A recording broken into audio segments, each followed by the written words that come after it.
Hey guys, and welcome to this video. If you don't know me, my name is Parker, and I moved to LA about 9 months ago, and I posted a room tour video, which for some reason got a significant amount of views, or an apartment tour that got a big amount of views in a pretty short amount of time. So I get questions on that video all the time, and it kind of sparked this idea in me, like, why don't I do a full video about moving to LA?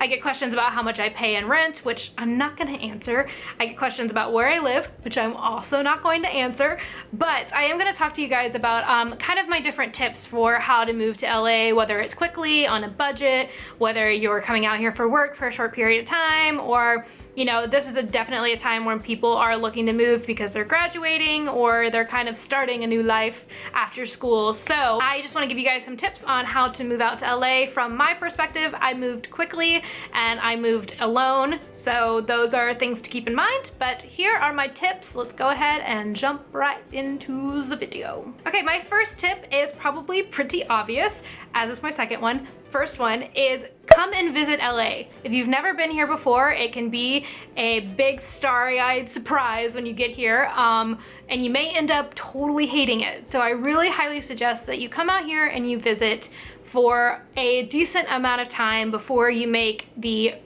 final decision. I was lucky enough to come out here during school. When I was in college, I came out here for a semester and studied and did internships and fell in love with the city, knew that this was where I wanted to live once I got out of school, and then decided to move back. So I did have about 4 or 5 months here, so I had a really good feel for whether or not I actually wanted to stay. I had a lot of friends that came and did that program and didn't want to come back. So you definitely want to spend some time here. If you can do something like an Airbnb where you come and stay for 2 weeks and you really get a feel for the traffic and you get a feel for the locations, and you get, you know, I really highly suggest doing that so that you have a better idea coming out here what it's going to be like and maybe somewhere you want to live, things like that. So first tip is to visit. That's pretty self-explanatory. Second tip is to save your money. LA is one of the most expensive places to live in the United States, and they're not kidding about that. It is very expensive, whether you're in a studio, you're in a 1-bedroom apartment, you're in with 3 roommates, you're in a mansion.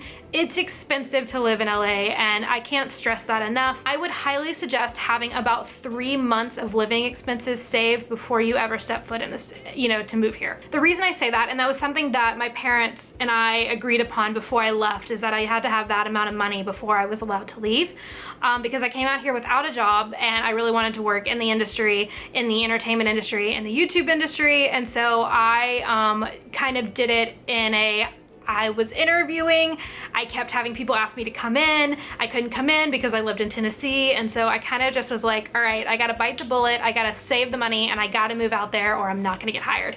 So that's what I did, and I moved really, really quickly, but once I found a job opportunity, I moved quickly, if that makes any sense. There was something that was kind of on the horizon, and if I didn't move and I didn't go ahead and do it, I was never gonna do it, so just did it. But I had been saving money up before that. It's very expensive to live here. Your rent's gonna be expensive, your utilities, your gas, your cable, your groceries, your parking, everything is really expensive. And I know your parents are probably like, you gotta save money before you go, and that's probably what you think I'm doing, because that is what I'm doing. Because I highly suggest, it's gonna be miserable for you if you don't, because you wanna think about the fact that when you get here, you're gonna be paying deposits, you're gonna be paying to get your lights turned on, you're gonna be paying for parking, you're gonna be paying for groceries, for furniture, for everything. Like, you're gonna have a lot of money to be spending when you first get here. So just know it's gonna be very expensive when you first get here, and then you're gonna wanna have a little bit of cushion in case of emergency, in case your job fails or you're stuck here for 3 months and you can't find a job. Just have that there. I promise it will make your life less stressful and a lot easier. Number 3 are just tips for helping you to find an apartment. My biggest thing that I did that I'm really glad that I did was I kind of made a list of non-negotiables. There were a list of things that I knew that I wanted and I was willing to pay for and I wasn't willing to give up. So that for me were things like I needed somewhere that my dog was able to come with me. And he's a bigger dog, so I had to be like, okay, I can't have small dog, I need a place that will take big dogs. So I needed a place for my dog. I wanted, for safety reasons, because I was moving by myself, I wanted indoor entry, which means you had to come into the building before you could come up to the apartment door. And then I wanted laundry on site, and I wanted guaranteed parking. My hands are really orange, don't pay attention to them. But those were things I wasn't willing to compromise on because mostly for safety issues, and then obviously just for my dog. Because I was moving alone, I wanted to make sure that I was safe and I felt secure, and I was willing to pay more money for those things. And that's one thing you have to really consider, is that I highly suggest paying for what makes you comfortable instead of trying to go the cheap route. Like for me, my environment is very important to me, and so knowing I'm in a safe and comfortable environment is worth however much more money I have to pay a month. And maybe I don't get to go shopping, or I don't get to go out to dinner a lot, or whatever, but I would much rather have a place that I felt safe and secure than go out to dinner with my friends every weekend. That's just me. So I think, you know, you have to consider things like that. You have to consider things like location.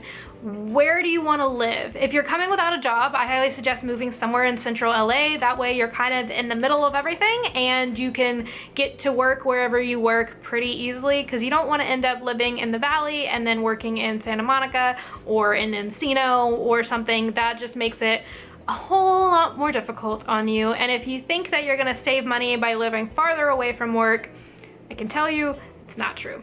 You might save money in theory, but then you're paying for gas. You're sitting in the car for 2 hours on the way to work and the way home, and you lose 4 hours of your day, 5 days a week. It's just something to consider. You know, it seems like, oh, I can live out here for $200 cheaper a month. It's not worth it. I promise you it's not worth it. I personally would rather spend the extra $200, but you can use your own judgment on that. But definitely think about those things, what you're not willing to give up, what you are willing to give up, and how much you want to pay. And being realistic is a big thing. It's just like, LA is expensive, and you're not going to get a mansion on a budget. You're just not. So definitely think about that. And then the other thing I had was just a couple of different places to help you out while you're looking, or help you look for an apartment. There are a bunch of different websites out now that are really useful for that. You know, the age of Uber, as I like to call it, has created a bunch of apps and a bunch of websites that make it a lot easier to find apartments and things. There are places like radpad.com. It's also an app. I have a lot of friends that found their roommates or their apartment through radpad. There are places like I found mine on apartments.com. There is Westside Rentals. There is Airbnb is a great place to stay while you're looking, because you're paying kind of a monthly rate or a weekly rate, and it can give you a little bit of peace of mind that you have somewhere to stay while you're looking for an apartment. There's another piece of fluff. And then obviously things like Craigslist, which of course be extremely careful, because there are a lot of scams on Craigslist. I had many a friend who have been really badly scammed on Craigslist. Craigslist is an option, just be very careful. But yeah, there's tons of different websites. I'll link all of those down in the description below so that you can find them easier. But there are tons of websites. Check those out. Number 4, really quickly, is things like finding a job. Same thing, entertainmentcareers.com. Knowing that you're going to get picked up a lot more if you have a California address. If you're coming from out of state or out of the city, it's really hard to get your resume noticed, because they don't want to pay to move you. They don't want to wait for you to move. They don't want to end up getting stuck with someone they've never met in person, etc. So that's why I say about, like, if you can move and then find a job, it's easier. But I definitely think having things kind of lined up to at least meet with people before you go is really important. That's what I did. That's why I ended up moving, is I had like 4 interviews in the same week, and I just ended up flying out and not coming back. The last thing I'm going to talk about is attitude about coming to LA. LA is not for everyone, and you have to come out here knowing that that's okay. Because it could be that you have this big starry-eyed dream of coming out here and being in LA and doing whatever, and then you get here and it's hard and you hate it and you want to leave, but you feel defeated and you feel like you can't leave because you made a big deal about coming. Know that that's not true. Take that fear off of your, mind, and just trust your instincts when you come out here, with people, with housing, with food, with jobs, with everything. Just trust your instincts, and know that, like, this city can chew you up and spit you out, or it can lift you up and make you really successful, and it's all about your attitude towards it Again, having a list of non-negotiables, things you're not willing to negotiate on, your beliefs, your values, your understanding of yourself, and don't compromise on those things. But that's all I have for you guys. I hope this was at least a little bit helpful. If you have more questions, leave them down in the comments below.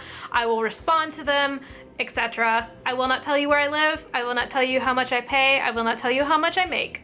Those are 3 very common questions for some reason I get on that other video. If you want to see my room tour or my apartment tour, you can click up here. I think it's up here. Click up here and you can see that. And yeah, I hope you guys enjoyed this video. I love you very much. Give this video a thumbs up if it was helpful. If you want to see any other video kind of like this, subscribe, check out the rest of my channel. In the meantime, my name is Parker. This is Stories in the Dust, and I really hope you'll stick around a while. Bye guys.